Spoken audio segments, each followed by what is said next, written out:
Tonight, a new development in a WBZ-I-team investigation. Another family is coming forward saying their new puppy got sick, very sick, just days after they brought her home from a local kennel. As the I-team revealed, this kennel has a history of complaints. But as Bree Sison explains, the owners insist that they're not to blame. Hi, sweetie. Hi. Hi. Jamie Gaudette can't hold her 2-pound puppy Coco, who is sick with parvovirus, less than a week after bringing her home. All we want is for her to come home.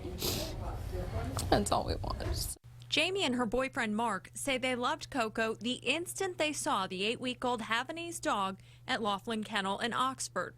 With testimonials from friends, they paid $1,500 for the puppy, who came with a 14-day health guarantee.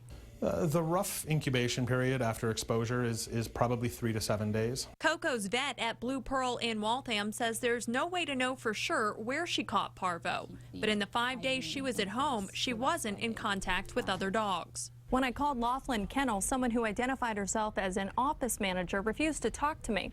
But this certainly isn't their first encounter with unwanted attention. In fact, late last year, they set up a Facebook page called The Truth About Laughlin Kennel, specifically to refute what they call false allegations. The kennel owner did eventually send us a statement which says in part they, quote, requested the puppy be returned to us for a refund, but the customer declined.